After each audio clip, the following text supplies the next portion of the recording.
Welcome to 99th Monkey Liberty News, and assuming that you made it past Groundhog's Day, today is Monday, February 3rd, 2014. I am beginning this morning with Fulford's blog for the week, and it was out first thing this morning, at least my time. And it's great when I don't have to wait to read Fulford's blog because I always have a little bit of anticipation about it. This week, he wrote, "Expect the fireworks to begin after the Lunar New Year's celebrations end." And he's not the only person who's talking about the middle of February, some kind of a shift occurring. And I would like to believe that. He also touched on a couple of areas where the cabal is coming under attack financially, losing some revenues. One of them was oil, and one of them is has to do with the drug trade. And I noticed some things this morning that interested me just pertaining to that. And legalizing some of these substances takes a lot of power and money away from the cabal. And here's a photo someone shared on Twitter. Hemp is an anti-monopoly, earth-friendly plant. And that is really so. It is an anti-monopoly, earth-friendly plant, and can be very helpful. Legalization of hemp, I mean, marijuana is probably part of the package, but legalization of hemp is a really significant aspect of taking power away from the cabal, decentralizing. Hemp can be used for a lot of materials, from building materials to clothing to paper, and it would be a tremendous boon to many economies to be able to grow hemp. From the Intellihub.com, 8 reasons to end prohibition of all drugs immediately. And here's just more from the same perspective of we would probably all be better. Oh, no, there's no probably about it. We would all be better off if prohibition of drugs ended.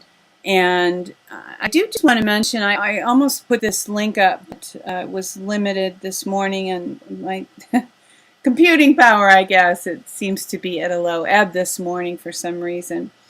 There is a possibility that people will be asked to give up in the U.S., that people will be asked to give up their rights to own firearms in exchange for being able to use medical marijuana. That is simply not acceptable, and I'm hoping that people will wake up and realize that that is not a good trade, and that we shouldn't be asked to trade off one right in order to get another right. We were meant to be sovereign, free people in this country. That's what our forefathers had planned for us, and that is what we must insist upon. I've been noticing articles about monarch butterfly deaths being blamed, Monsanto being blamed for monarch butterfly deaths.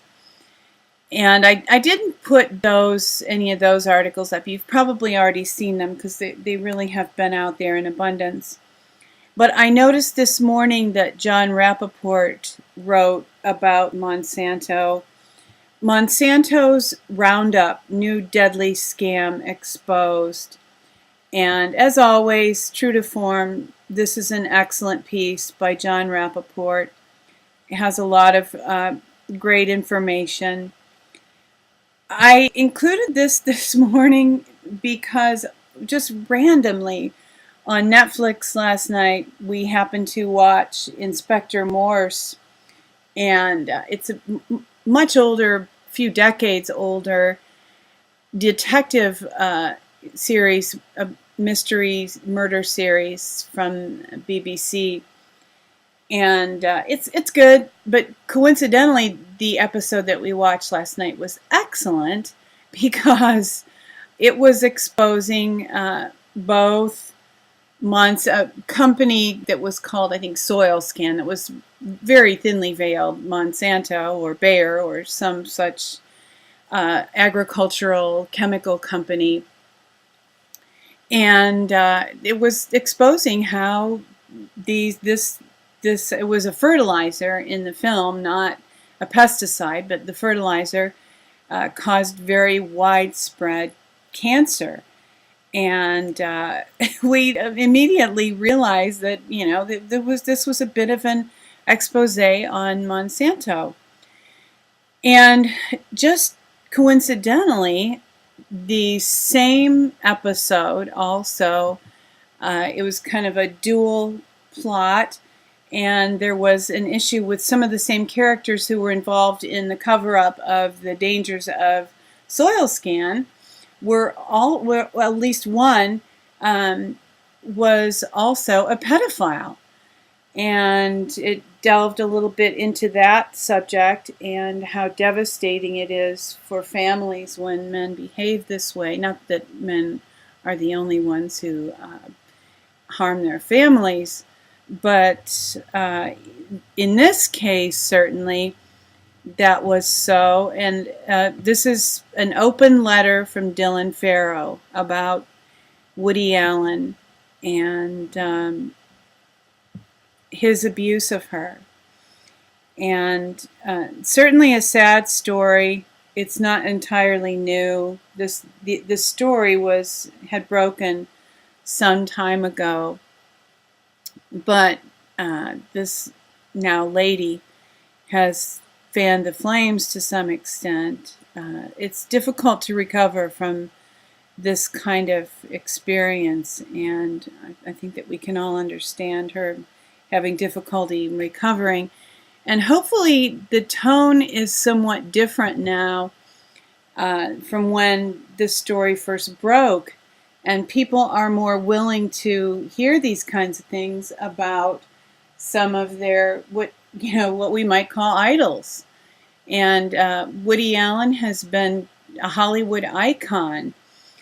Max Kaiser and some other people were tweeting yesterday that Woody Allen is the America's answer to Jerry Savile.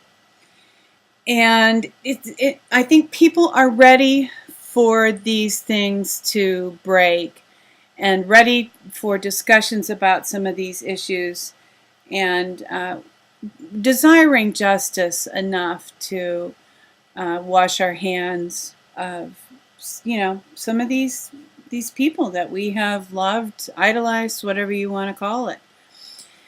From Mail Online, beloved pop star abused 10-year-old boy. Alleged victim and witness have spoken to Savile police officers. So this scandal is broadening and gaining momentum as well. And we can only hope and actually demand that justice be done in some of these instances. If we're in the United States, of course, it's not so much our part to demand that something be done in the UK, but we certainly have our own scandals here. And, we can always vote with our dollars. Not buy Woody Allen DVDs, not watch his movies on Netflix, not watch his movies when they come on TV. Write letters to networks that show his movies. We can vote with our dollars. That's very effective. And pertaining to just this broader issue from the Washington Post, taking the fight to end human trafficking to the federal, state, and local levels. And this article popped up in a tweet, I think it was also from Roseanne, yesterday, about how the sex traffic business is a very large part of what happens during the Super Bowl. So this is just something that we can ask for justice, be like in the parable of the unrighteous judge who finally took action because the widow was pestering him night and day, asking for justice.